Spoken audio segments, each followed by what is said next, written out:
Hello, my name is James Pikeway, and welcome to Com 230 in the summer. What have you tuned into? Com 230 in the summer are my lectures for my summer class, Com 230 Professional Presentations and Public Speaking, that I teach at Zayed University in Dubai. So what is it that you're going to hear? Over the next 14 episodes, you're essentially going to be tuning in to my summer lectures. Why?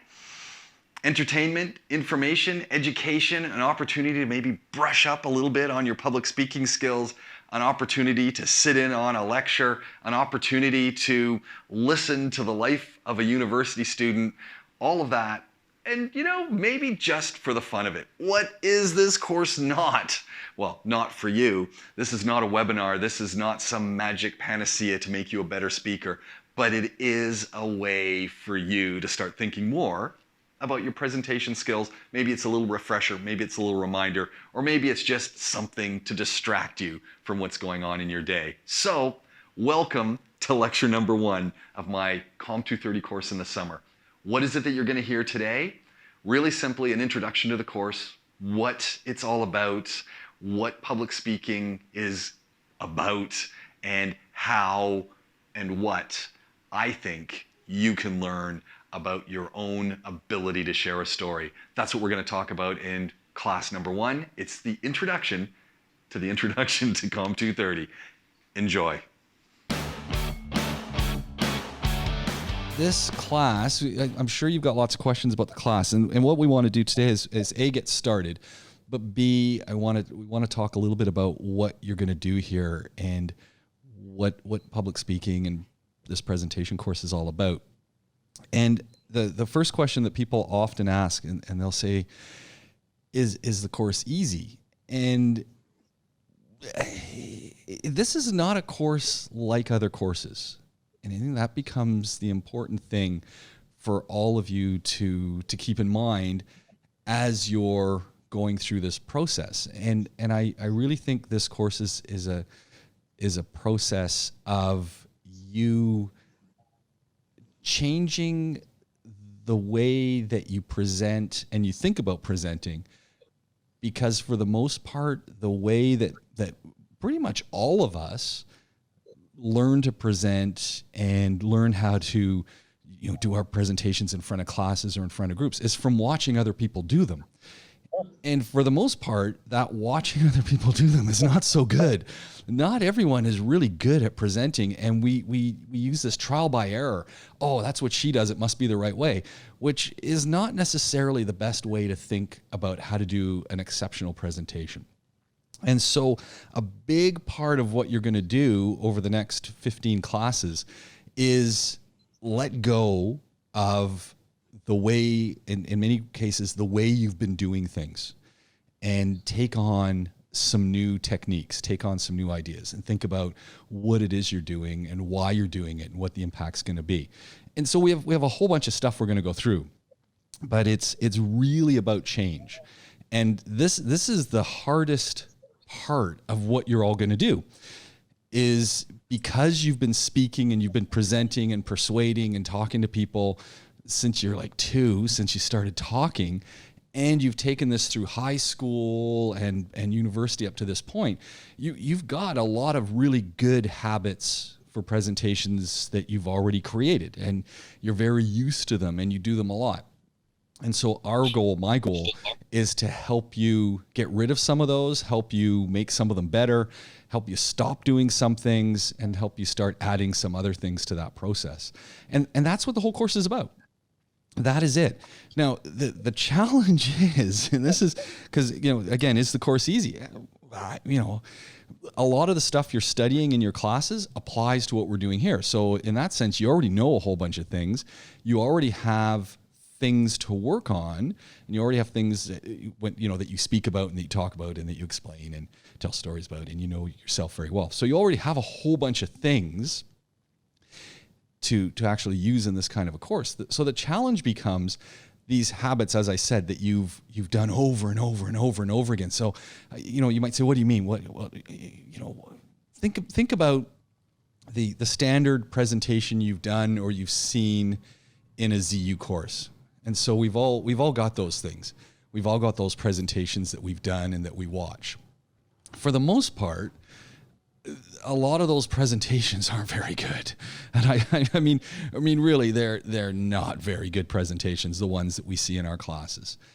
And but they're the standard presentation that we do over and over and over again. And a teacher will say, okay, I want you have to present your project.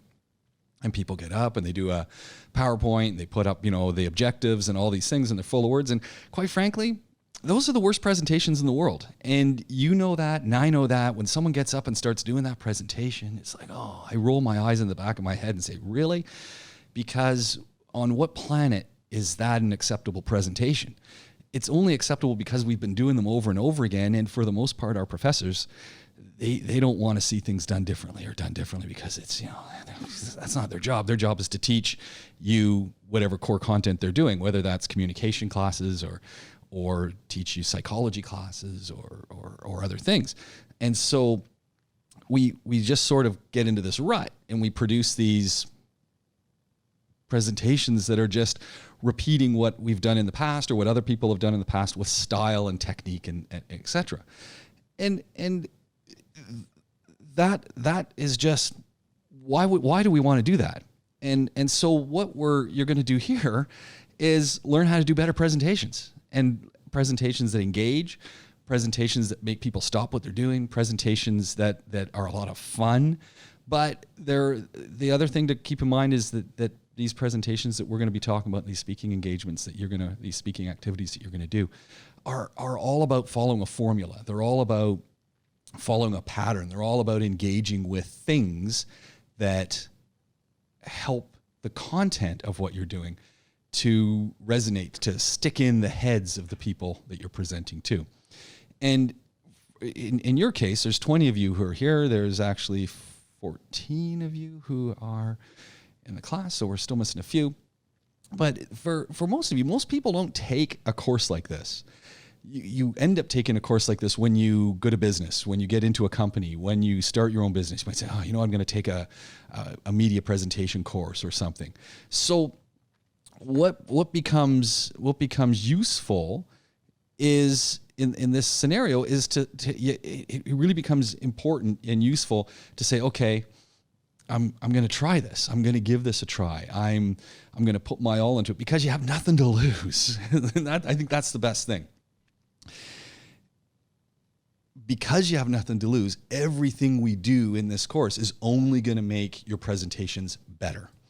No one leaves this course with their presentations being worse, ever. It just doesn't happen. Now, here's your challenge. As I said at the very beginning of the course, this course in a semester typically is 15 weeks, which means for 15 weeks, we meet twice a week and we would do speeches and go over the course content. In this summer semester, it's 15 classes. So every class is a week. So the challenge for you is this course isn't about writing essays. This course isn't about reading a textbook, although you do want to read things. It's not about doing that. This course is about you presenting. And the challenge with that is you need to put in the time. So while I'm going to ask you to read a few things, the reading is very short. 20 minutes, 30 minutes maximum. It's reinforces things we're going to be talking about, gives you some ideas. But you really have to practice what you're doing here. And you really have to speak. And you really have to try things. And sometimes that trying is getting out of your comfort zone. And it's going to feel weird. And it's going to sound weird, the things that I'm going to be asking you to do, because you're so used to doing things in a different way, the way that you do them now. And I'm asking you to change some of that. And so that's the challenge, is that you need to invest the time and you need to get going with it right away. And the sooner you start doing that, the easier it gets. The later you wait to do that, to start trying things and start putting it together, the harder it gets. So that's in essence what this course is all about. If you were to say, well, so what's the gold standard? Look, you go to the syllabus, you go to the back, you see what an A is, exceptional quality. That's something above and beyond. That's someone who's done just an exceptional job of presenting. Is it possible to get an A? Absolutely. I give lots of A's, but I also give lots of grades that aren't A's. And the reality is, it's not about me being nice. It's about, did you do it? And have you worked on the times at the time period? Have you worked on your vocals? Have you organized your content? Have you followed a format? Have you done all these different things that we're going to be looking at, which in 15 days means you need to practice them at home. You need to close the door to your bedroom and say, okay, I'm going to do 30 minutes of practicing this. It's talking. And it's you talking. It's not, I mean, look, today I'm doing a lot. In every class, I will have a segment of what we do where, well, I'll present it and give you the ideas. But the rest of the time, you're going to be asked to do some talking, and that's the stuff. Because I've taught this course a lot. I do a lot of speaking things, and all the courses I do and all the speaking things I do are just practice. So I have lots of practice doing this, and I just keep practicing everything I'm going to ask you to do. I practice in this course. So as I'm teaching you, as I'm talking to you, all I'm doing is practicing exactly what I want you to do when you speak every time. Now, for me, I'm practicing and I'm doing it. Your job is you're going to need to do it as well. So before we get going, and we'll just walk you through some of the key things of the course, and we can stop and have questions as we go. All right. So things to keep in mind as we're going through the course is everything that we're going to be doing in this class, I put into Blackboard. So you've got your syllabus there, you've got some notes there, and those notes will relate back to some readings, and we'll talk. And again, we talk about them. If you have questions about things, do not ask them. If you've got a question, signal me that you want to jump in, or turn on your microphone and jump in and ask that question, and we can work through it. But you want to ask the questions. But also, it also means that you want to take a look at the materials that I'm giving you to look at. And it's not overwhelming, but you want to take a look at them, and you want to be thinking about, okay, so what do I do with this? How does this content work, and how does this affect me? So let's run quickly through what some of the stuff that is important to you, and we can stop and you can ask questions as we're going. So the first thing you'll find is I put all of our materials into Blackboard, and you will find them under instructors' assessments. Instructors' teaching materials. Assessments are up there too. Teaching materials. And you'll find pages that look pretty much like this. And so these pages that you're gonna see, they pretty much all come in a Adobe Spark format so that you can see what it is. They'll be labeled so that you can get at them, and it's just easy. So it's not hard. Click on these things, and it will it'll open up a page. So it's, again, very easy for you to get to. And then just scroll through them. And just scroll through. It's essentially a web page with the content from the course. So things that we're going to be talking about in the course, things that we're going to be working through, and it's not like we start with one thing and then it's done and we move on to the next thing and we move on to the next thing and we move on to the next thing. The entire course is a package that we just keep building and building and building on the skills that we're trying to sort through. And the one of the really interesting things about public speaking, and I think it's kind of the cool thing about public speaking, is that most people, in fact, everyone gets stressed when they have to talk. I mean, I get stressed, you get stressed, we all get stressed. And this is a good thing in one way and a not good thing in another. So the good thing about the fact that we get stressed is there are techniques and things that you can do to get that stress out. So just think about yourself as you get stressed. What do you do? You might be sitting in a class, but you're sitting at home right now. Is your leg bouncing up and down? And you might be thinking, oh, what am I going to have to do? What's going to happen in today's class? How am I going to have to talk? What am I going to have to say? Who's going to ask what?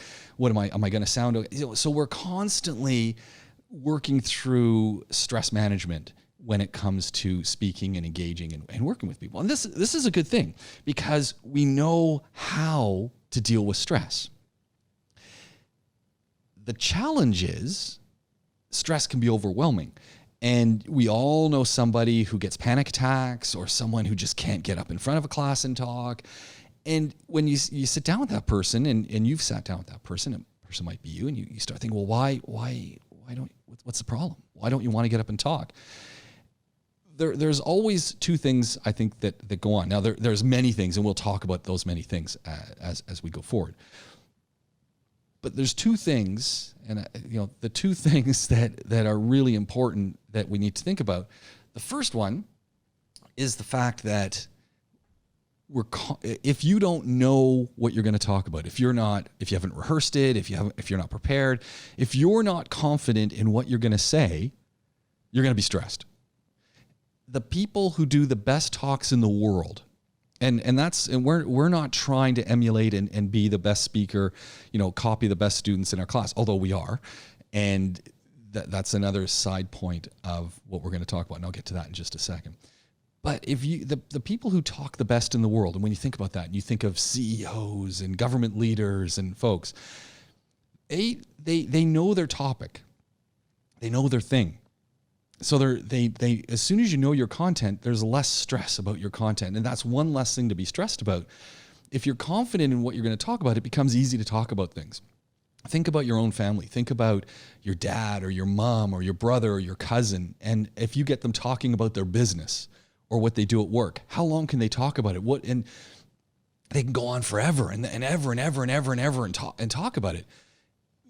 That's a key thing to being a good public speaker is, one, know your topic. If you know your topic, you will have one less stressor to get rid of. The second side to remember, this is the key point, you need to know what you're talking about. The second point is, when you're doing a talk, the reality is nobody wants to talk. And think about any class that you were in last semester, not online. Think about your offline classes. Think about when you were at school. I know it's a distant memory now, but think about that. Think about when the teacher at the end of the class would say, does anyone have a question? No one would put up their hand. Now, do you think no one had a question? Or do you think no one puts up their hand because no one wants to be that person who is singled out? And what happens when someone says to put up a question, put up your hand if you have a question, and then you ask the question, what instantly happens? Everyone's head turns and looks at you. You get a little flushed. You get a little bit nervous. Well, what if they, and what do we get nervous about? We get nervous about, are they going to think I'm stupid? Is this a dumb question? And the list goes on. Oh, my voice doesn't sound good. I don't look right. And all these things in our head start going on to the point that I'm not going to ask the question. And what happens is we continue just to get a little more stressed. We get stressed about, are we stressed because we don't know what we're going to talk about? Or are we stressed because in our mind we're now creating all of these barriers to getting up and speaking? And it's usually a combination of both. One, if we don't know our topic, that's a huge one. And two, we create all of these barriers in our head as to why and how there's going to be a problem with us speaking, to the point that we just don't speak. About 98% of people in the world don't want to get up and talk. So right off the bat, anyone who is speaking, anyone who gets up to talk, anyone who engages in public speaking is typically a minority of people. You're a minority because most people don't want to get up and talk in public for fear of embarrassment, etc. It doesn't mean that other people can't talk, they just don't want to. So if you can get over your stress, and we'll work on some of those things as well, and we'll talk about them so you know what they are. And the crazy thing about speaking stress is it's not one size fits all.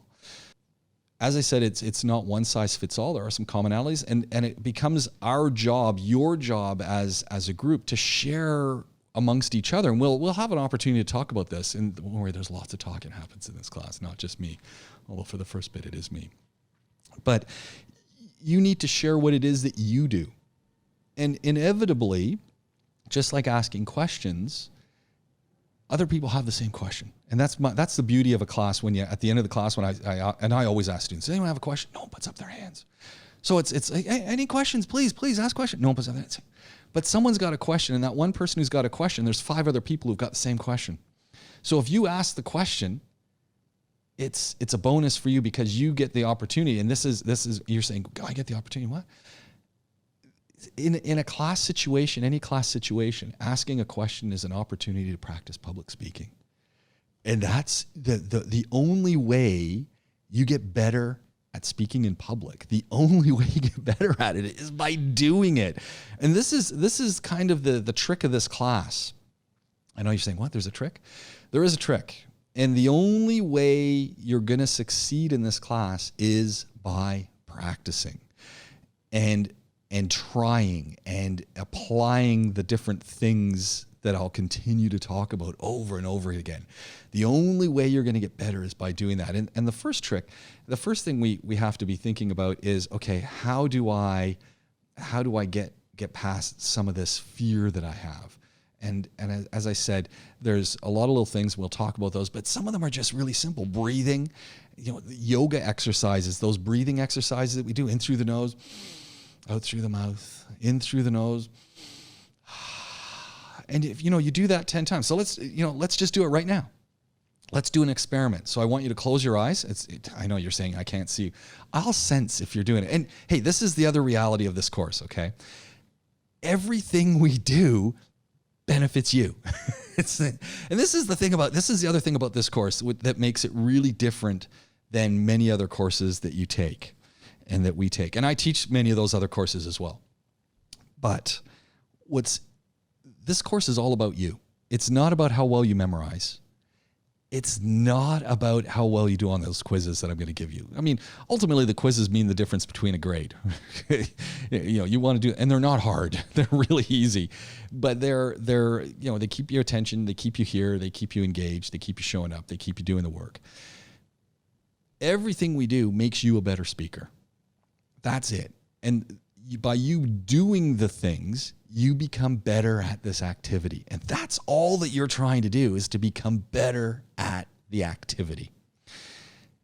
The reality is, at the end of the course, you don't stop doing all this.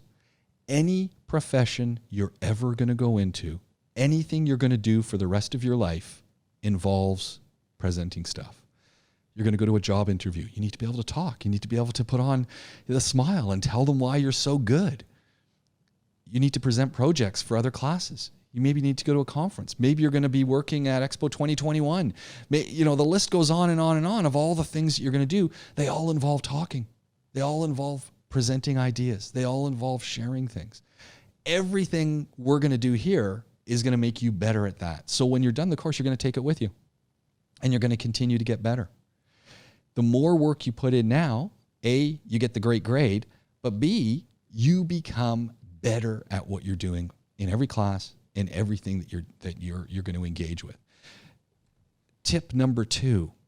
Now there are Arabic public speaking courses and English public speaking courses, and maybe you're going to take one in Spanish or French or Korean or Japanese. You could take a public speaking course in any of those languages.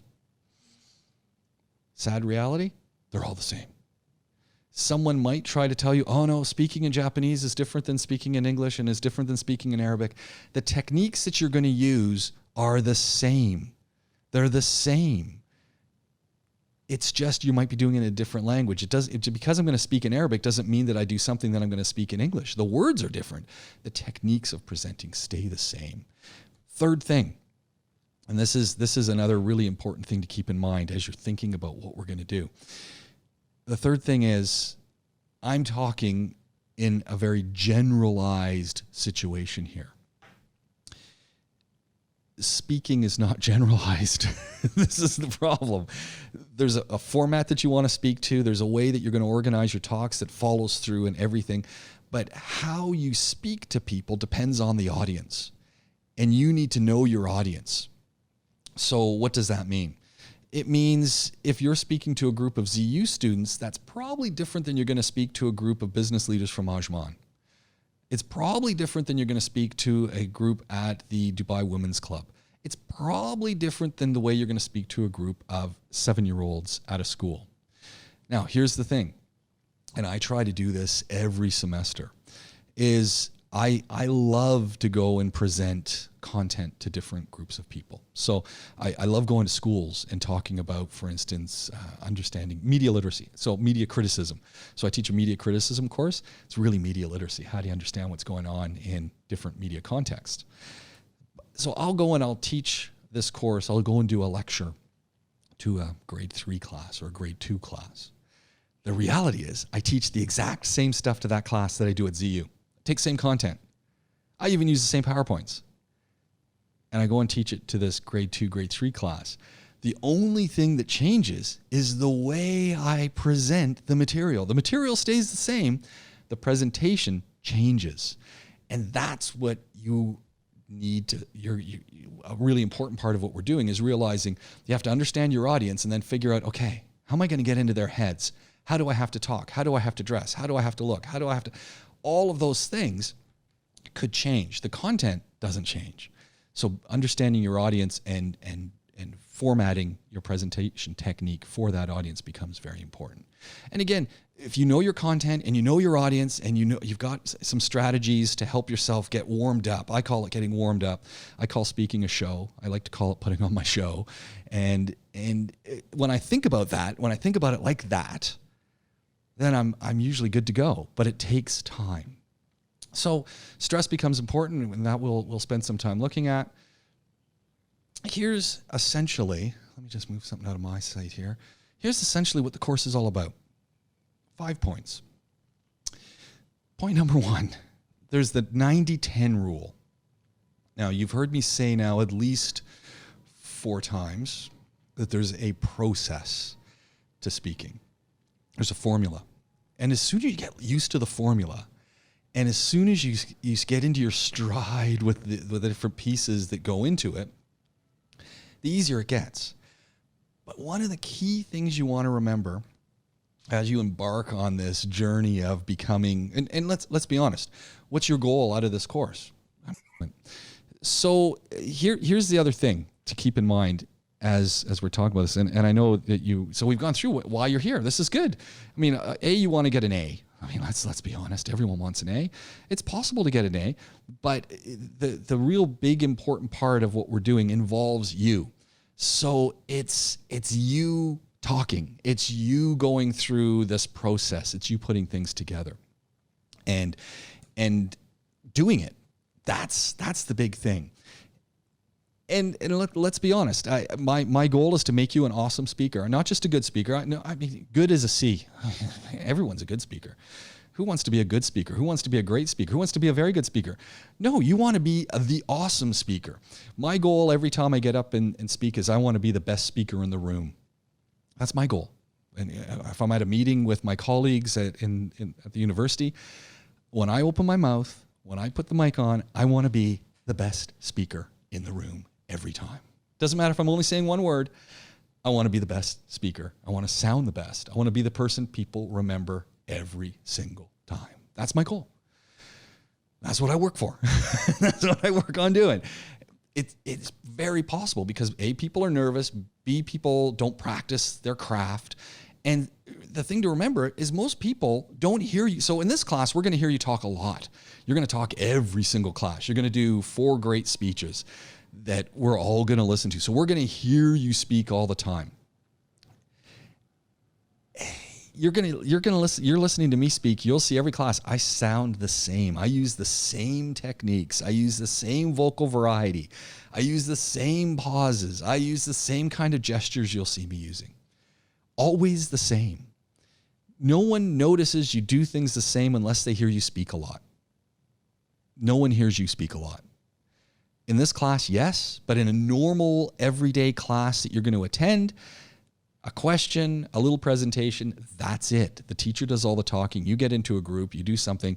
No one hears you speak over and over and over and over and over again. So if you were to use the same formula and pattern to speak every time you speak, no one would notice that you're doing the same thing over and over and over again. Content changes, the how you present doesn't change. What you're talking about does, the how doesn't. And when you get used to a format and you get used to the breaks and things, and you get used to a little, some vocal styles, and you get used to some kind of pause things and etc., keep using them. If they're comfortable and they work, keep using them.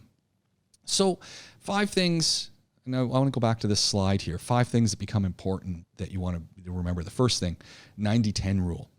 And this is kind of counterintuitive to what we think about with content, but it truly applies to everything that you will do and every presentation that you're going to do. Not just here, but anywhere. 90% of what you do when you're speaking is a show. 90% of it is the how. So it's the getting up. Everything is part of your speech.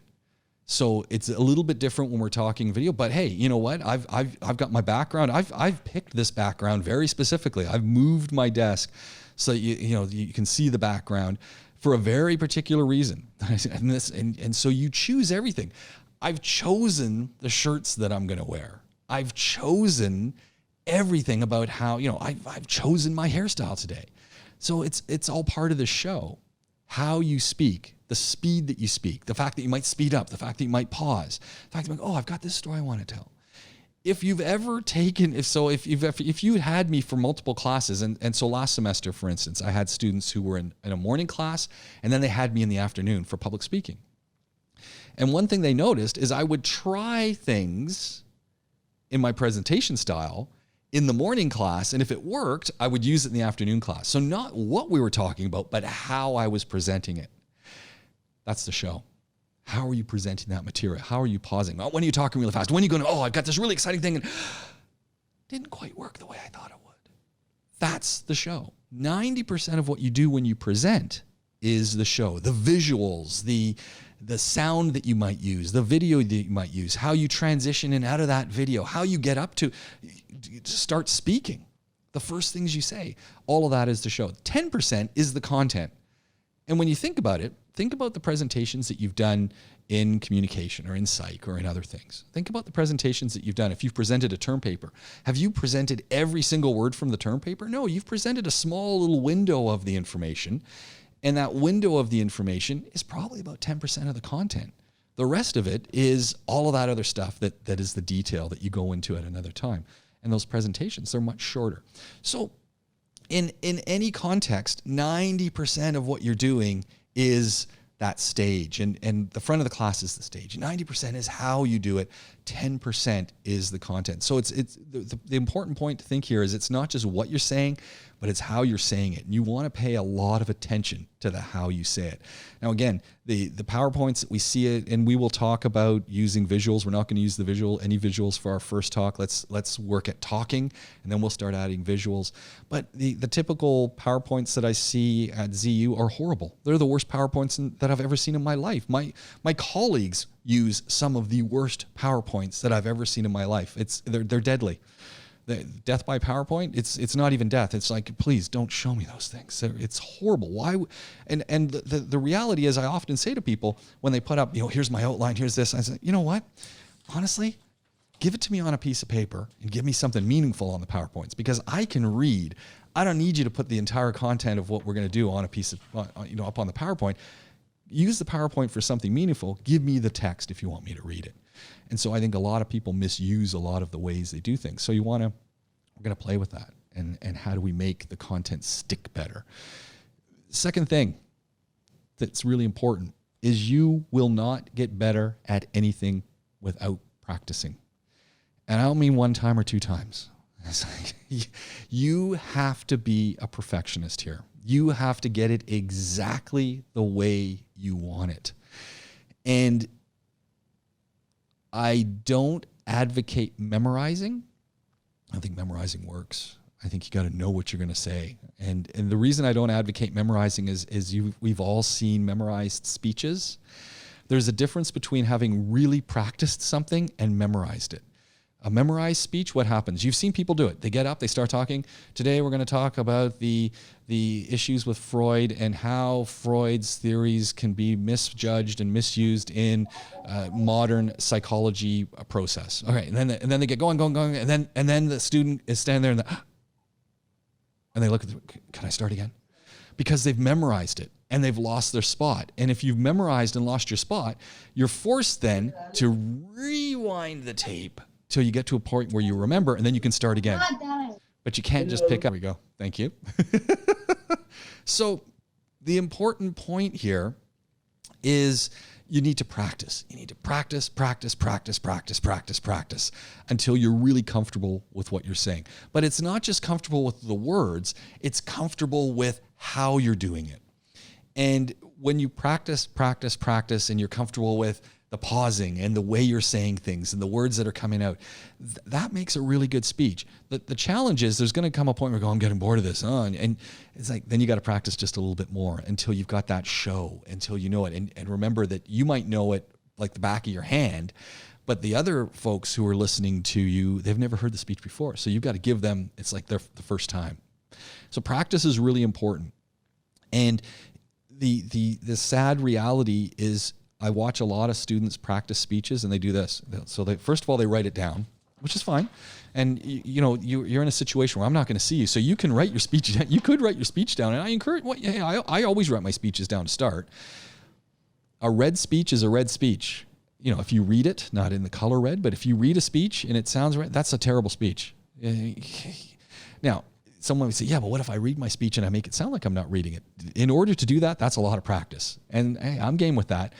The reality is you want to be able to apply these skills when you're not in a video conference situation, or you're not in a situation where you can't be seen. So put the time in, work on this, and do what you need to do. But I often write my speeches down, and then as I'm practicing them, as I'm saying them, I change it. I modify it. I work on the pieces. And that's really important. Now here, when I say write the speech down, here's the challenge you face. If I said to you, okay, I want you to take 1 minute and I want you to write down what you're going to say, because we're going to do a 1 minute presentation in a minute. And I want you to write it down. What are you going to do? I'll tell you what you're going to do. Everyone is they're going to go, okay. They're going to look down at their piece of paper. And you're going to start writing. Mistake. Don't do it. Yes, write, but write the words saying them. Tip number 1. I hope you're writing this down. Do it in your head. When you write your speeches and you write what you're going to say, especially for this context, and if you're going to present something, write it saying it out loud.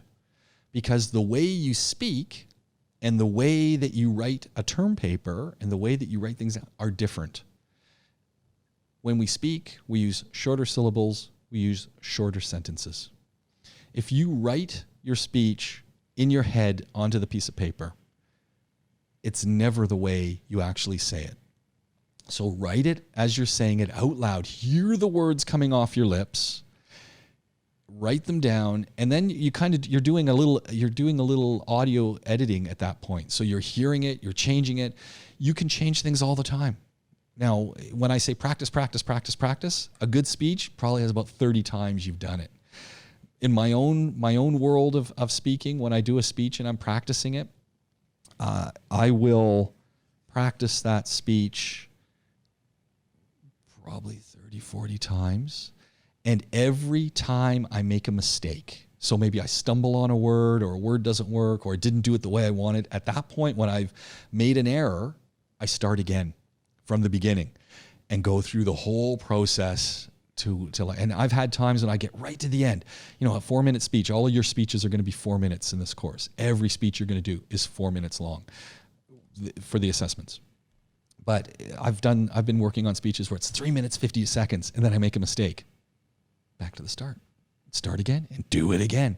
So when I say practice, it's getting used to that flow. And the more you practice it, the more you get to know it. So what happens is, let's say you're now doing the speech in class and something interrupts you. You pause, you laugh, you remember something, and then you can pick up and keep going because you know the speech.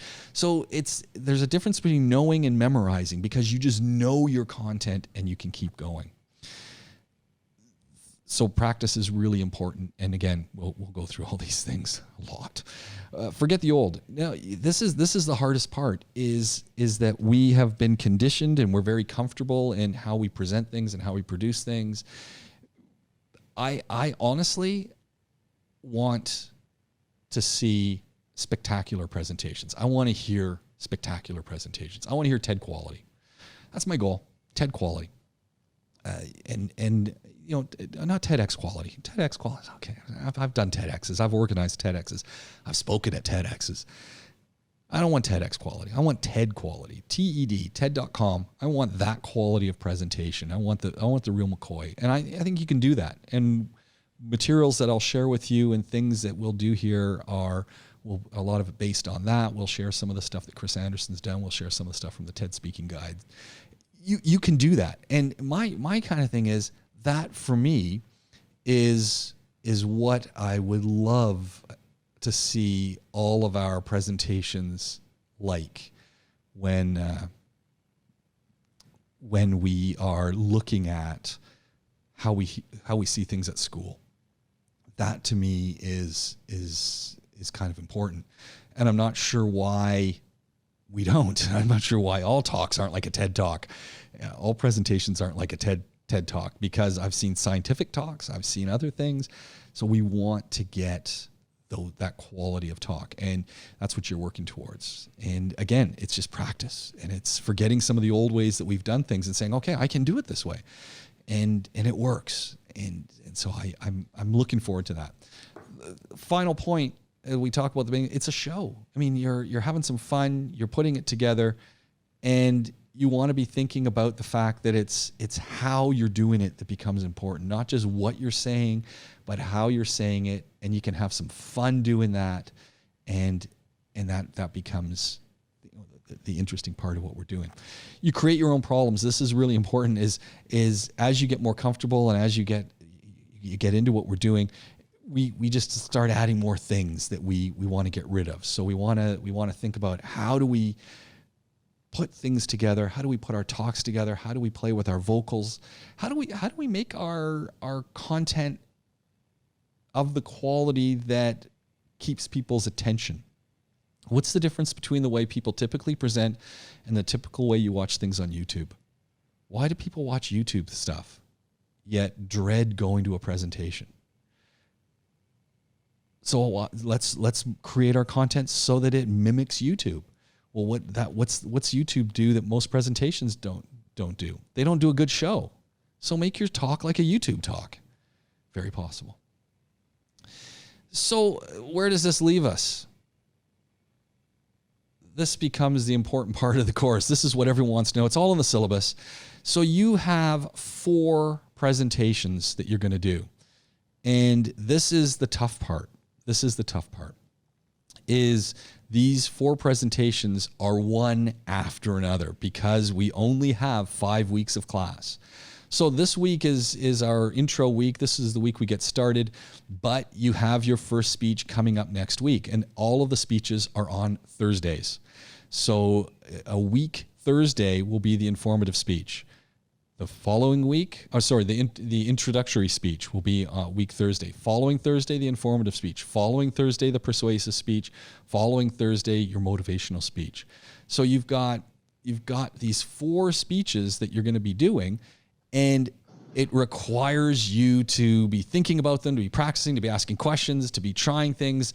You want to be in class, because we're going to do a lot of little exercises in class where you speak about stuff, and as you're speaking after that in class, I'll give you some critique. I'll give you some tips, but those tips apply to everyone. And I think that's the beauty of what we do in the class, is that there's 2 things that are happening, and that one of them is counterintuitive.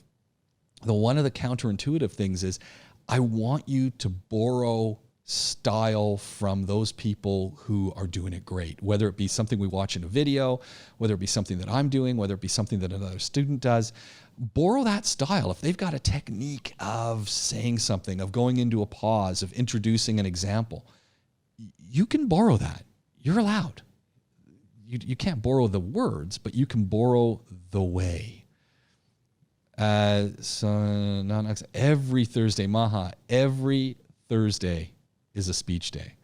No speech this Thursday. This Thursday, there's no speech. But after that, every single Thursday, there's a speech till the end of class. So that is unfortunately, in a 5-week course, that is how we go. And then we've got little quizzes that happen the rest of the days, and they all start next week. So 7th, 9th, 14th, 16th, 21, 23, 28, 29. So we've got those.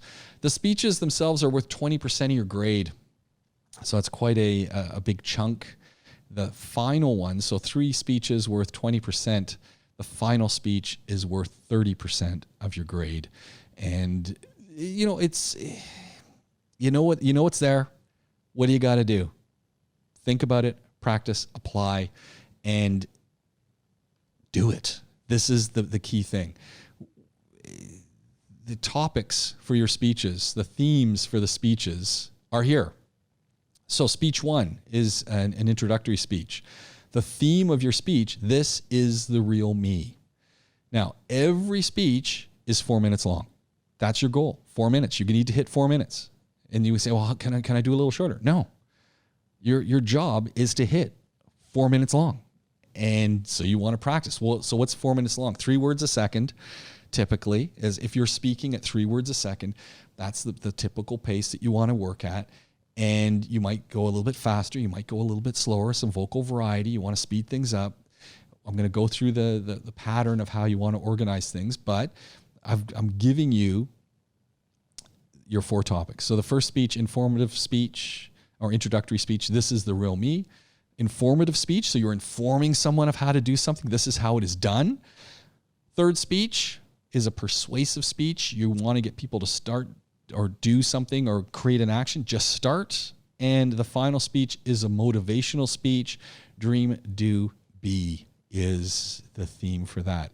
So the challenge that we all face, that you face, is, oh, what am I going to do? So you want to start thinking now about, okay, and what kind of topic can I do? What do I want to talk about? What's the golden rule with talking when we start talking about a speech? What have I already said? Who wants to jump in? The best speeches that you're going to do, and the way to help alleviate stress, is to talk about what? Who wants to jump in? Anyone who wants to jump in? Maha, Aisha, Miriam, what's the key? What do we got to do? Aya, Ur, what do we got to do? So you've got these topics, at which point you're probably right now looking at them going, oh man, what am I going to talk about? This is the real me. This is how it is done. Just start. Dream, do, be. What am I going to do? What's the key to doing any of those speeches and to doing them well? What's one thing that you got to be thinking about? Taya, anyone who wants to jump in? Really, there's no bad answer. Oh, okay. Know your content. Know your content. So what does that mean? And if you got to know your confidence, if you know your content, you're going to be confident. So knowing your content, what does that mean about each of those topics? What have you got to do? But what's going to create doubt in your mind? Scared to stutter? Yeah, Can I talk? Yeah, sure. Go ahead, Maha. What would it be? I think what my people say about us. So you know what? You're right on there. It's what people might say. We're thinking, oh, what if it doesn't interest people? What if they don't care? What if they find it boring? It's the what if statements that we start saying in our head. Here's the reality. I could talk to you for 4 minutes about this juice. Do you care about juice? Maybe not. Are you going to go out and make your green juice or your fruit juice for breakfast based on my instructions? Probably not. Do I care? No. I'm going to tell you all about juice. I'm going to tell you about the health benefits. I'm going to talk to you about the psychological benefits. I'm going to put it together in a great package. I'm going to share my excitement for it. You're going to find it hugely entertaining. You're going to take on a lot of information. Do I care that you might not have been interested in the topic in the first place? No, because I'm going to make you interested in the topic based on what I tell you. And that's what you've got to be thinking about. People are there to listen. They're going to listen, so make it worth their while. And don't let it get into your head, oh, what if people think this is dumb? What if people think it's stupid? What if people think that I don't sound good? The reality is, one, no one wants to get up and talk. And two, we're nosy. Anything that's going on in your life, everyone else wants to know about. How did you choose that abaya? Oh, what did you have for breakfast? Why did you have that for breakfast? What did you think about the show? Oh, how did you get here today? Oh, what did you do this? Oh, what kind of phone do you use? Why do you use that phone? What kind of makeup do you use? Why do you wear that? What kind of brush do you use to apply? The millions of things that we do. Just think about when you see people out and people walk into a room and what do people do? Oh, what's he wearing today? What's she wearing? Oh, look at that hairdo. We're nosy. We're interested in everything. So when you're looking at your topics and you start thinking about these things, what you need to not do is go, oh, people are going to find that boring. You're going to explain it. You're going to share the stories. You're going to build it together, and people are going to be interested. Your job is through how we package it, how you do the show. That's what's going to work. What I'm not interested in, as I've said here, put it in, is I'm not interested in the old these ZU presentations. I've seen those. I have classes with them. They're horrible. We don't want those.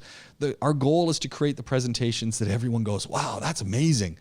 And take those with us as we move forward. And again, that's the beauty of this course. I say this to students all the time. I help people professionally do this. So I'll take this exact course that we're now doing in 5 weeks and do it in 1 day, maybe 2 days, with someone who's going to go do their presentation, a CEO or someone who's going to go do a pitch. And I'll help them with their pitch. I'm not helping them with the content, although sometimes I help them take content out, but I'm helping them with how they present the content.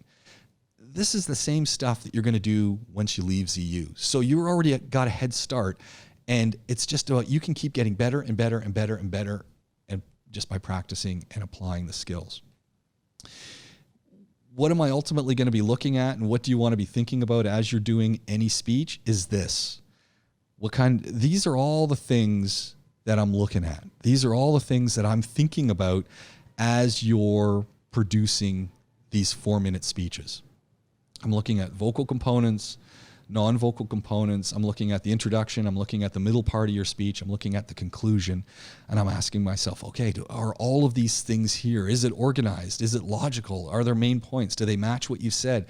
Are you supporting them with examples, with ideas? Are there sources to what you're saying? So and this is really important, because we're not just in many cases making these up off our heads. We've got an idea and we want to support it. We want credibility that's beyond just us. So if someone else is talking about these things, so again, we don't have lots of time, but we have time that we'll play with this. But on the right-hand side of this document, we have the show. We have all the show part that we're looking at, and that becomes, that's this stuff. This is all the show. And then we've got introduction, body, and conclusion. And I got to tell you, this little thing here, this conclusion, that's an area that people just fail miserably, generally, when they do speeches. They don't bring it together. And a really good speech is built on the premise and the reality that people really aren't listening. And I think that's another thing to keep in mind. For the most part, people tune out in the middle of speeches. They get distracted. There's lots of noise that goes on. And the noise could be in your head or on the exterior, and you miss something. The conclusion becomes really important, and in that it tells us what did we just hear, and what do you want me to do with it? Like, what was the purpose of that speech? So a conclusion is a really important portion of what you're doing in bringing that all together. And for most speeches that I hear, not necessarily in this course people get really good at it, but generally speaking, people don't conclude well. They don't remind us. So, and for me, I use a couple of techniques. I'll say, so what do we know? And often, so I'll go from my main body of what I'm saying, and then I'll pause and say, so what's the take home? We know this, we know that, we know this, which reminds us from the body part, the 3 main points. And then what have we got to do? We need to do this. You need to do that. And if we do all that, we can be better. That's what we know. Boom. And it's a nice, sweet, wrapped up conclusion. There's different ways to do it. You want to get good at your way. I have a couple of ways that I like to do them, and away we go. Now, here's the other piece. So you've got all this. So there's nothing's hidden here. I'm not hiding anything from you when you say, well, what are you looking at in the speech? I'm looking at this stuff. Like, that's it. That's what I'm looking at. That's what I'm listening for.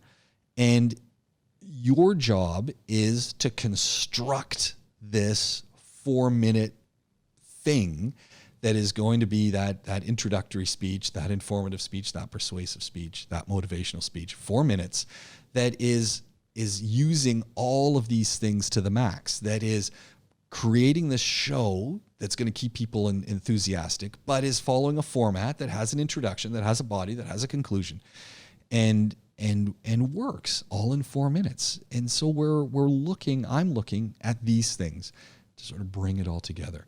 Again, is it hard? No. What's the challenge of doing this? Time. Time is the thing that's important. And because this course is not like other courses, so what am I going to expect from you on a Thursday? Not this Thursday, but next Thursday, and then the next Thursday, and then the next Thursday, and then the next Thursday, is I'm going to want 2 things from you. First, you're going to do a speech on the Thursdays, and they're worth 20, 30% of your grade. Second thing is you're going to need to load the content of the speech. You're going to need to load the hard copy of speech into Blackboard so I can read it. I want to be able to see it too. Now, a lot of people say, oh, does it have to be exact? No, you could change your speech as you're doing it, but I want to have a general sense of where your speech is going. I want to have the hard copy of that speech loaded in so that we can get a look at that. So the challenge is, and the challenge that you face, especially if you're taking multiple courses, it's not about going and doing a bunch of readings. This course, for the most part, is really about you practicing and putting this together.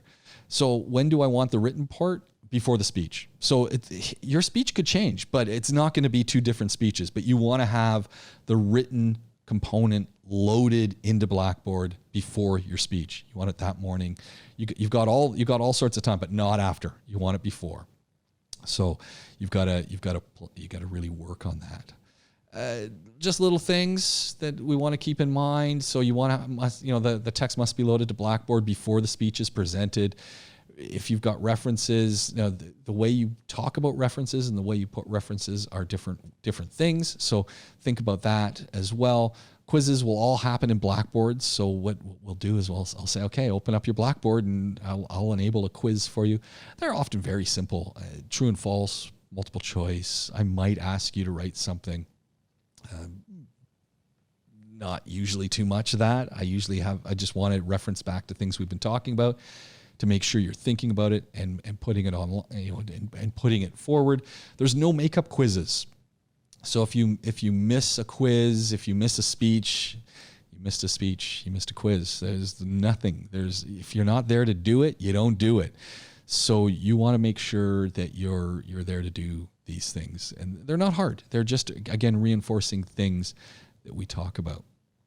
And really what becomes the challenge here for you, and what differentiates this course right now from, say, a typical semester, is it's a lot faster. And during a typical semester, you have just more time to sort of get into the groove and to get into the motions. Whereas now you've got to do this you've got to be very focused. You got to say, okay, what's my goal? And literally, I'm kind of silly about these things. I love these things. I put this on my computer and say, going to be an awesome speaker. Simple. I want to be the best speaker. I put that up and just keep telling myself, I'm going to be the best speaker. Can I organize my speeches? Yes. Do I ever talk about stuff I don't know? Never. And you might say, what? Really? And stuff that I do talk about, I always research the heck out of. So I know everything about it so that I can talk in detail about those things. So, you know, the reality of this course is it becomes up to you to do it. You know, and this is the kind of the crazy thing is like you can read and read and read and read, and you're going to watch speeches and you're going to hear other people. You will never get better at public speaking unless you speak and unless you take on some critique. And when we offer that critique, when other students or myself, because I'll offer you critique all the time. I'm not picking on you, but I want you to be better. In order to do that, you've got to say, okay, yeah, I can do that. And when you do it again, it's like, stop and restart things or work on it.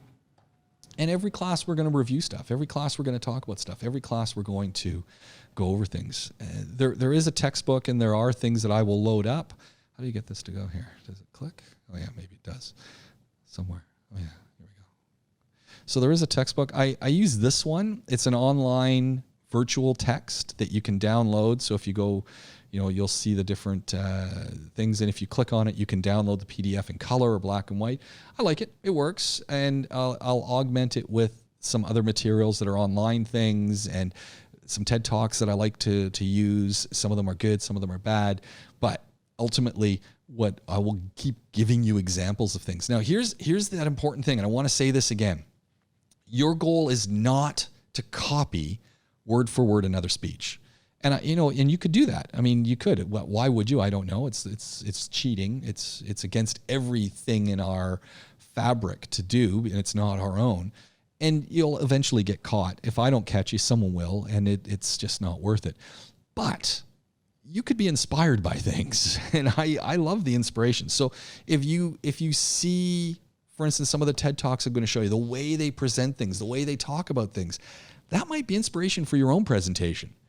The way I'm talking about something, the mannerisms that I'm using, the way of delivering it, the pausing, that might be something you going, hey, I want to try that in my next talk, or as I'm practicing. And if it works, keep doing it. And if it doesn't work, get rid of it.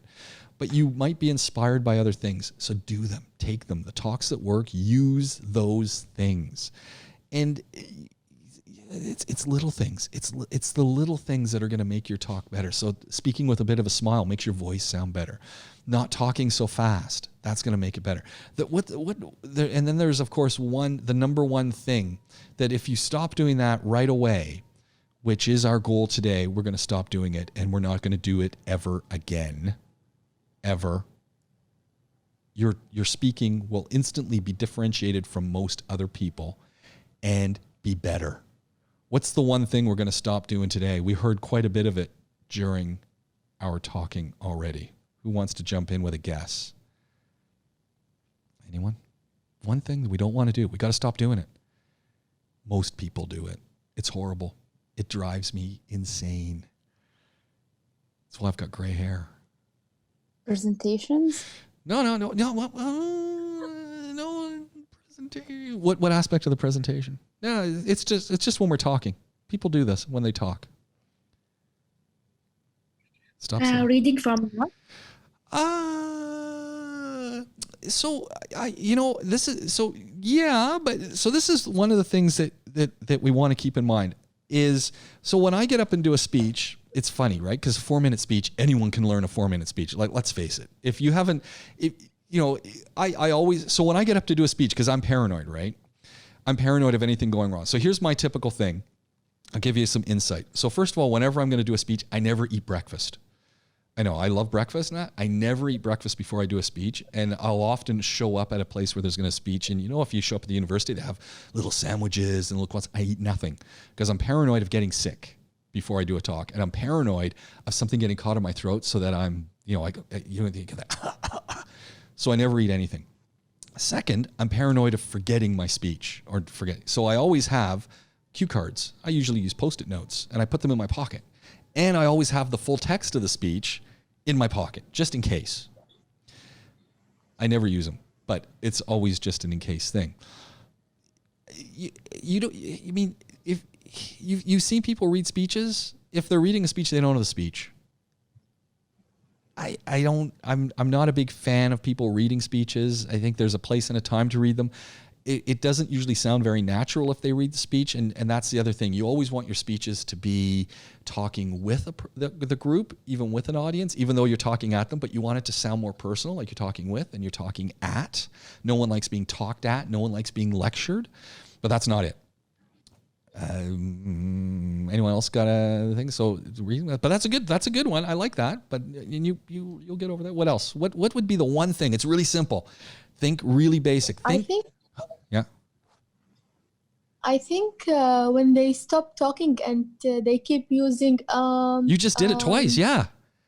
So Fatma, yes, that's it. It drives me nuts. Yeah.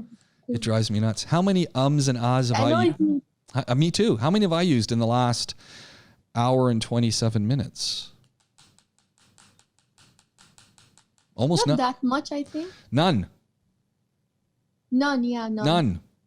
There's been, except the ones that are on purpose, no ums, no yeah. How many times have we gone to a lecture and I sit in on some of my colleagues, I have to leave. Two things I've sit in on a colleague and this one colleague always goes, Yanni. So the first problem is every time the person does that, I think of Yanni, the organist from Greece. Yanni. Look it up online. You'll see. So instantly I'm thinking Yanni. And second of all, it just drives me nuts because all they're doing is filling the gap. And when we as speakers are talking, there's a psychological thing going on. And I don't know the theory, but I'll look it up. Or the psychology students will look it up. We as human beings don't like silence in a conversation. So as we're talking, and we'll be talking, and then you talk to someone, and that person will go, so I went out to the movies yesterday, and we got some popcorn, and then we waited, and all they're doing is filling the space between the next sentence. When really, if they just left it out, so we went to the movies, and we waited, and we got some popcorn, and then we waited a little bit longer. And if they just leave the and the that all those fillers, I call them filler words because we don't like silence. If you leave them out, you instantly sound better because most people put them in. Or you'll get professors and they'll say, so I went to get something or the other ones people use, you know. So it's really important, that we do this, and that's how people talk. They put them all in. Don't use them. Now, how do you not do that? It's mind-blowing. How do you not do it? Slow down when you talk. If you slow down when you talk, just a little bit. Now, this is the other thing. So when we're going to do our speaking, yes, you want to, if we go back here, and so let me just bring the screen back here. So as we're doing our public speaking, yes, you want to make sure that you have vocal variety. It's really important that you have vocal variety. That's the stuff here. You want to make sure that you have these kind of things happening. So that means you talk faster, you talk slower, you talk louder, you talk softer. But generally speaking, you talk at a much slower pace than you typically have a conversation. 3 words a second is the goal. That's the gold standard about the speed overall that you're talking. Then you speed it up and you slow it down, but then you get back to about 3 words a second pace. That 3 words a second pace is typically a little bit shorter, a little bit slower than you usually talk if you were talking to a group of friends. It's a little bit slower. If you talk just a little bit slower, you can hear, and it's the weirdest thing, and you'll start to get it.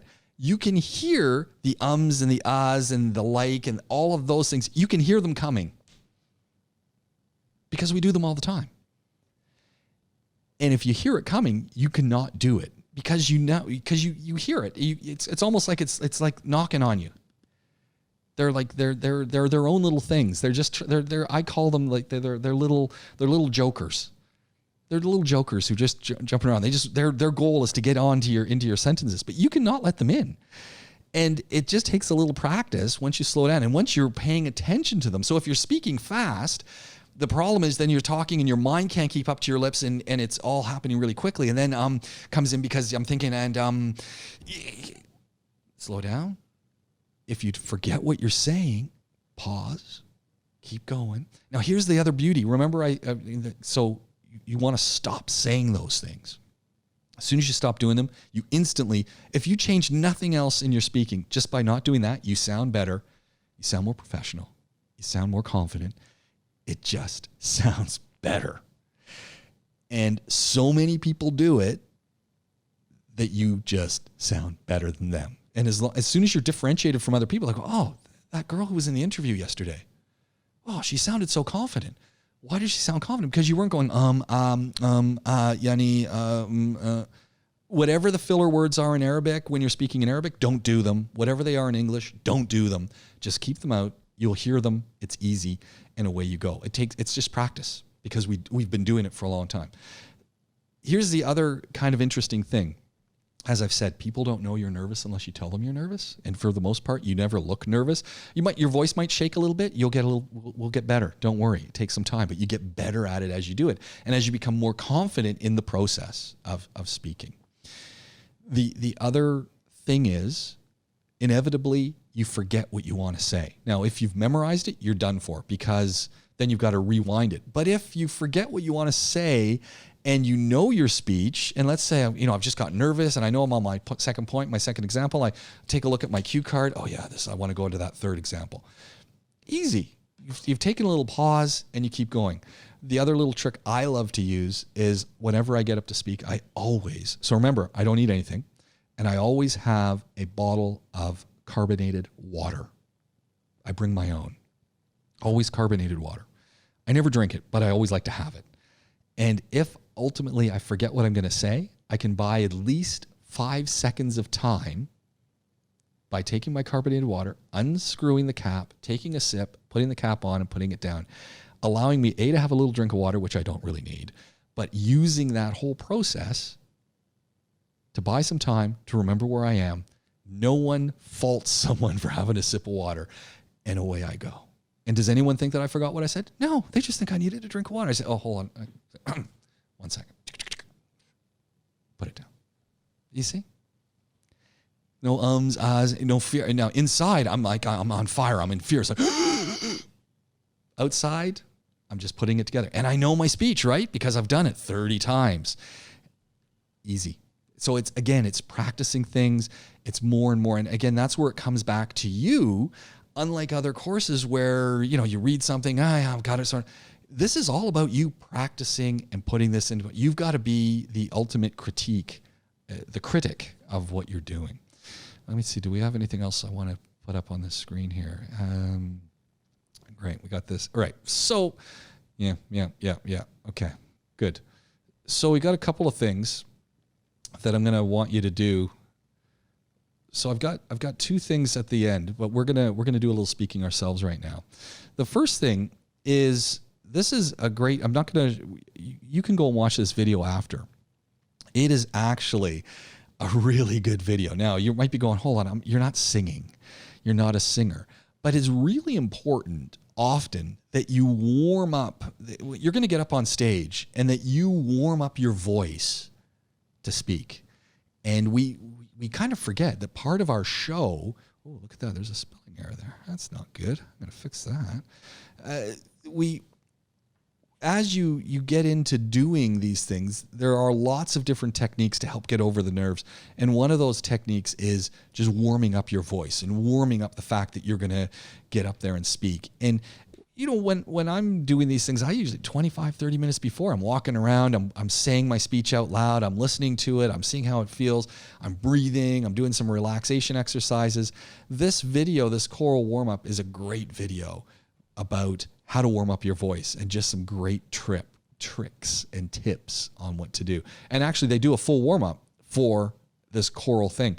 Singing or not singing, it's your voice is this mechanism that you want to work on. So you want to play with that. And the other thing I'm going to want you to watch, and this is really important, is Sarah Jones. And we'll talk about this on Tuesday. But Sarah Jones is a great speaker who embodies the show. When I say putting on a show as a speaker, she embodies the show, and in the process of embodying the show, uses and does so many of the things that I just said we don't want to do. But she builds them into her show of speaking. And so I think it's useful as a starting point to get used to and start thinking about and listening to how other people speak, and listening to how are they organizing things, and listening to how do they get from one point to the next point, to the next point, to the next point. And so I want you to take a look at that for next class. Just click on the video and give it a watch. It's about 18 minutes long. Watch part of it. I love what Sarah Jones does, because again, she embodies the idea of the show. So when you watch it from the start, put some headphones on and enjoy it. Now, here's the other thing that, let me just open up something else. What do we got here? Annotate. Choice. Okay. Let's.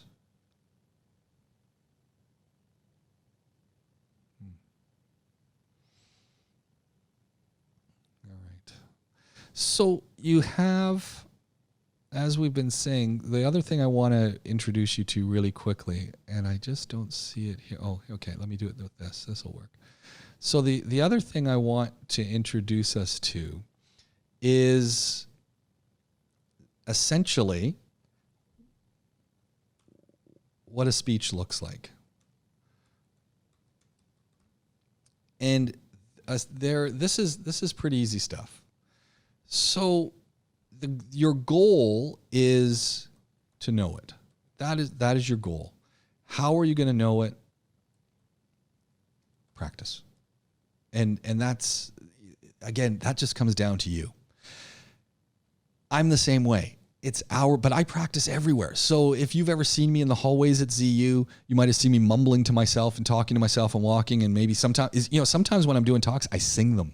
And students have seen me in the hallway and they've kind of laughed at me coming down, because I'm singing my talk that I'm going to be producing or doing for my next class. I'm just singing what I'm going to say. I'm just singing it as I'm walking, usually to Taylor Swift themed music, but I'll be singing it. And again, for me, it's just, how do I practice? How do I practice so that I know it, so that I'm really comfortable with it? And then I get into the class and boom, we start going. And I start my show. And I know the content because I've been practicing it, and I know where I'm going. And I know. So you need to know it, you need to practice, and you need to, there's no shortcut to that. There's no, you either know it or you don't. And until you're 100% ready with it, until you can do it and it sounds like you're talking with us, not at us, you're just building it. And you'll get better and better and better at it. We'll be doing some of that today. Now, the reality, though, is when we're talking about our speeches, there's really, when we start thinking about it,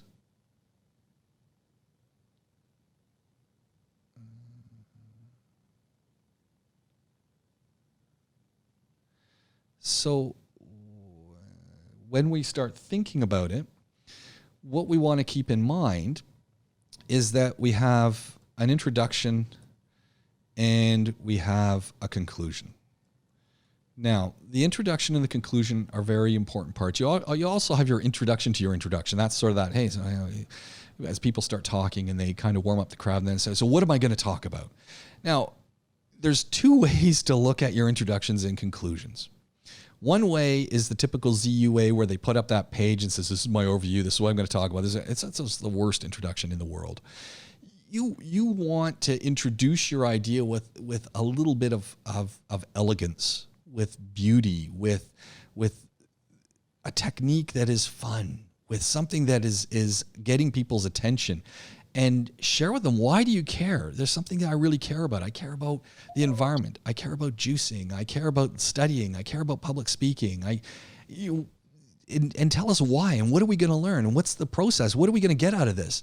Why are you going to invest the next set of weeks, and why are you going to invest the next set of weeks in this? And what are you going to get from it? And so in your introduction wants to share us with a little bit of that.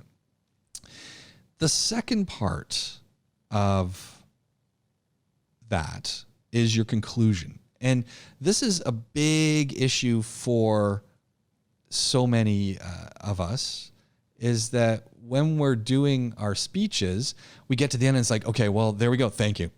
And that's what, here's a typical thing. So you might be talking about the environment and that's why it's important. Thank you. That's not a conclusion. That's a summary statement. That's a finishing statement. That's not a conclusion. Conclusions bring together the entire speech. What did you talk about? Why is it important? You're reminding us of the middle parts of the speech. And so that becomes something that you really want to be thinking about as you're putting things together. So the introduction and conclusion are two very important parts of your speeches. And while I've said here, and this is really important to keep in mind, while I have said that you need to practice, there's a fine line, as I said, between memorizing and knowing. And memorizing is you know it word for word. Knowing it is you can change it, you can modify it, you can add to it, you can take away, you can do it on the fly.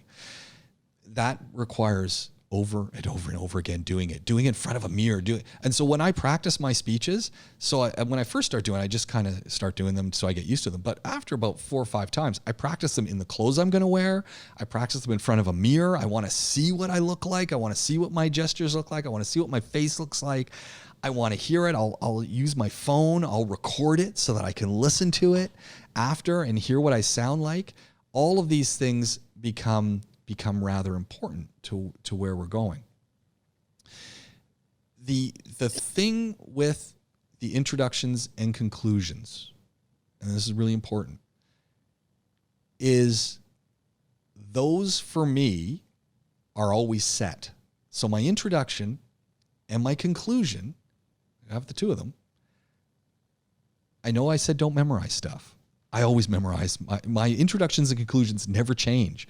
So for my speech, no matter how things are going to go, my introduction is usually set. It's not free-formed. It's not, oh yeah, I've practiced. No, it's the same introduction all the time for that particular topic.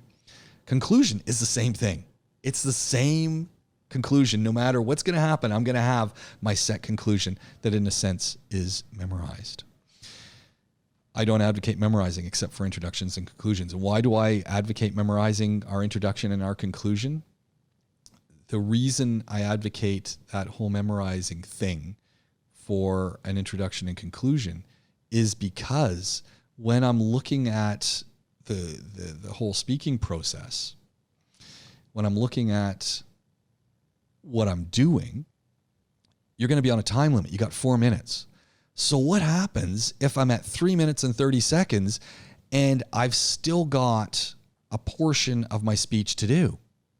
You can't do it. So you've got to bring a little bit of a summary, and then you've got to be able to take a breath and get into your conclusion.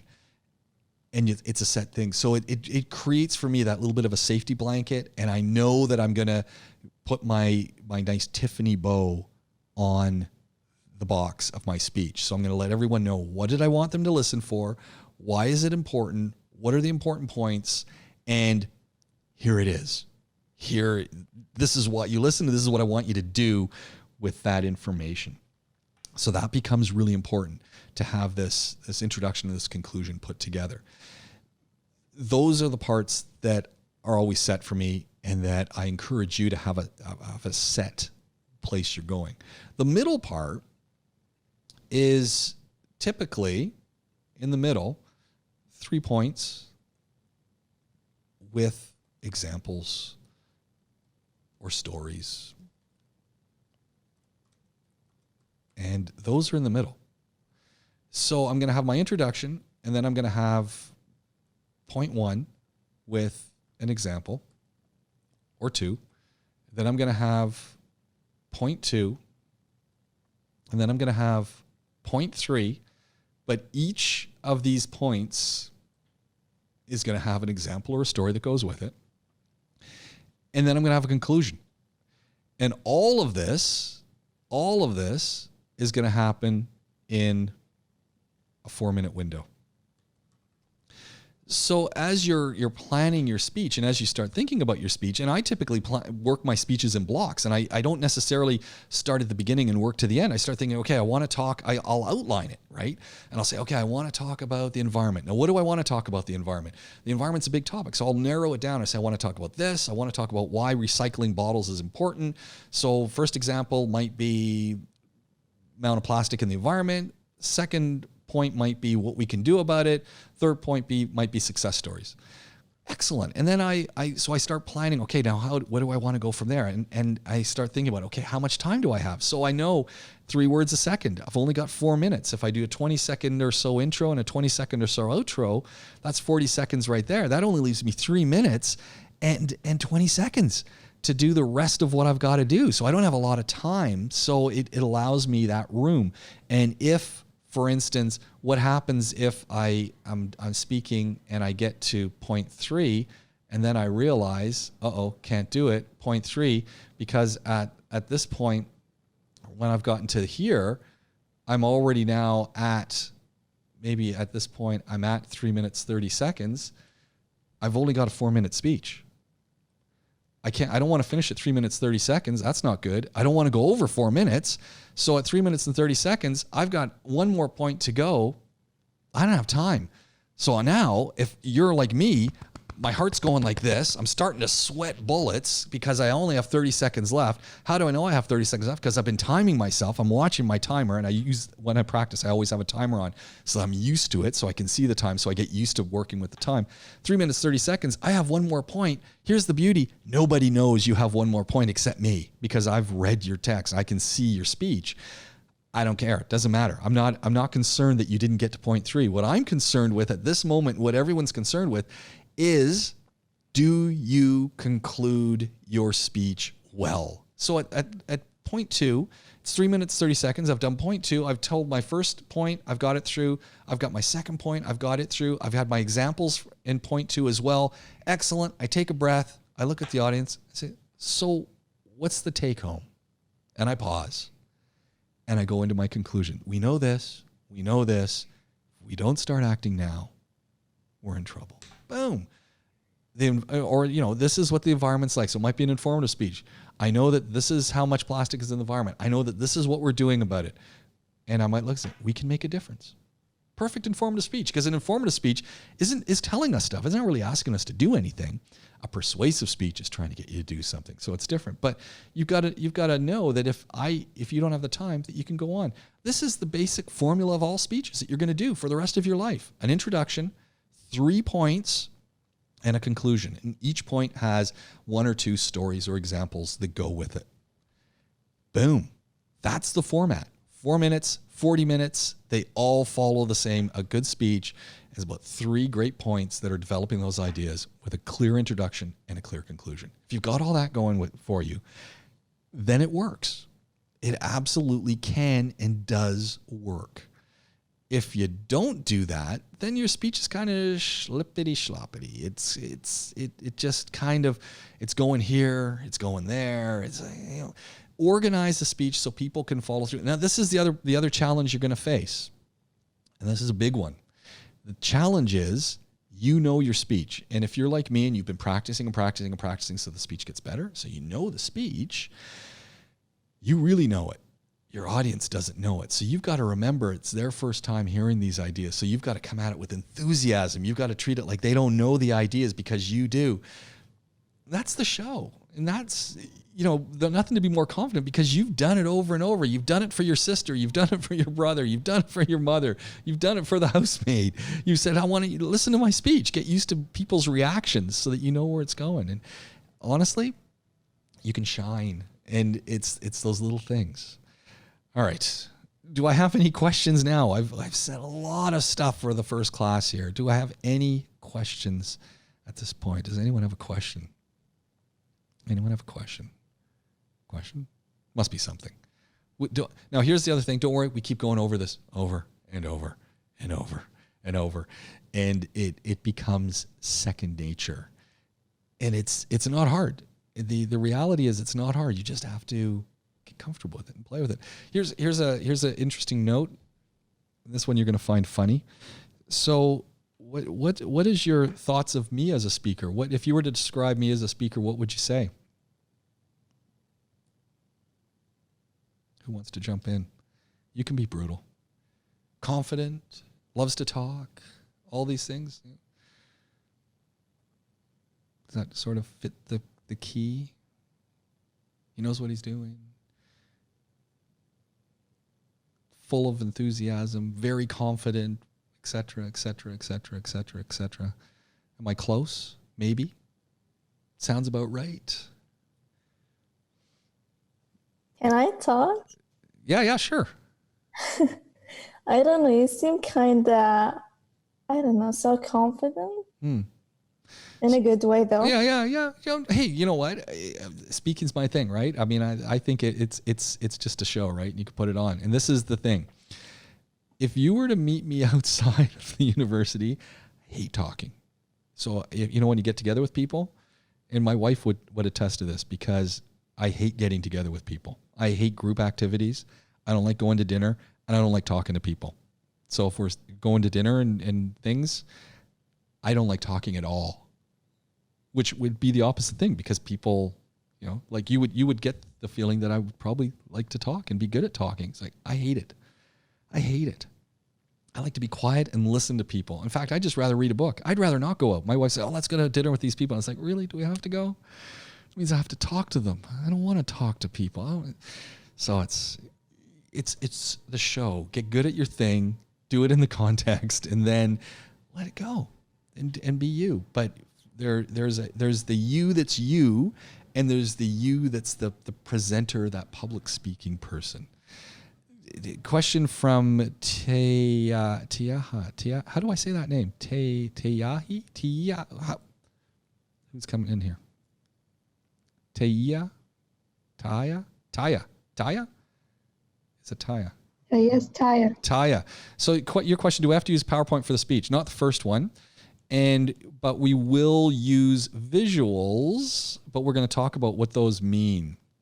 And so one of the typical things is our typical ZU PowerPoint. They're horrible typically.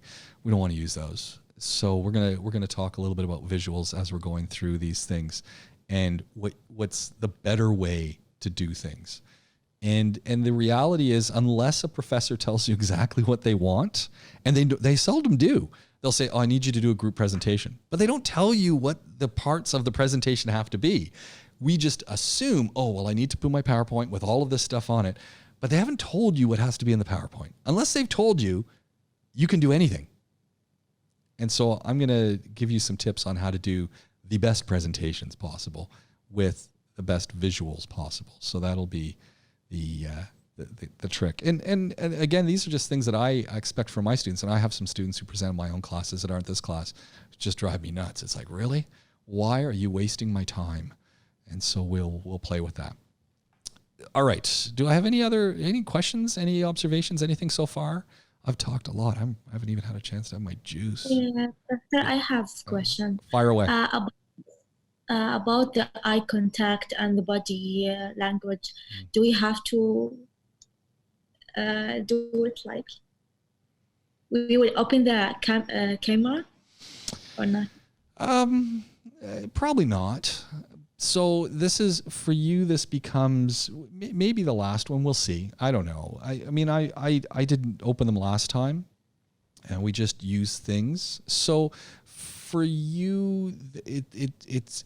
I mean, it probably not. Which poses a disadvantaged situation, not in this course, but after the course, because body language is so important, and body language is one of the things that has a way of messing up your presentations. Mostly it's too much hand movement, and we talk with our hands and things, but if you can't see it, then you can talk with your hands all you want. It's when you're in front of people, how are you using your hands?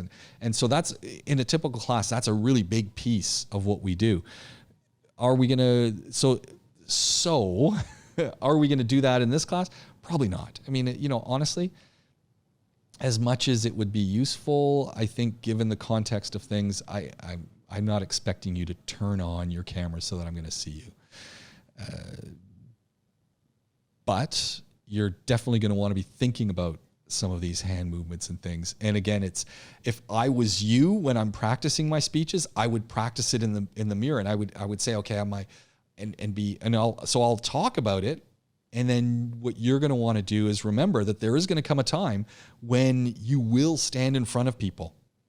And that person who's talking all the time, and you see them on the phone and they're talking and and that's fine on the phone. But if you're talking to someone all the time and your hands are going like this, and then, it's this and it's this, you're kind of going, stop moving your hands so much. Like, what are you doing? Because they become distracting. And remembering that your hands in a presentation context are PowerPoint.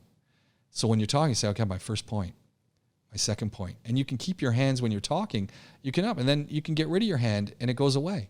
And then you come up, my third point. And you can pause.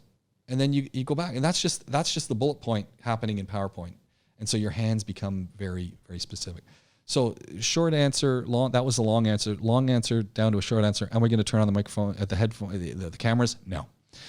No, that's not going to be what's going to go on. Someone's going to send you all a thing to make a WhatsApp. Do it. I would. And practicing is good. Any more questions about that? And of course you can keep asking them, and we do things after. Question? No. All right. Sir? Yes. I have a question. Fire away.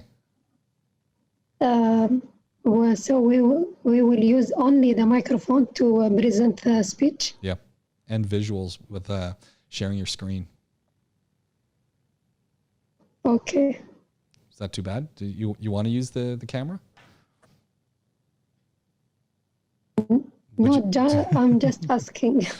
Yeah. So in essentially you'll do a live voice presentation, and you'll be using your shared screen. So potentially using a PowerPoint or a Keynote or something. And that's probably the way we'll work on things now. So we'll be doing a lot of work with voice and things like that, but not necessarily opening up our cameras. That's not my plan for this summer course. And and honestly, but we will talk about gestures and things, and you're going to want to try it. You're going to want to practice it, and maybe even practice with each other.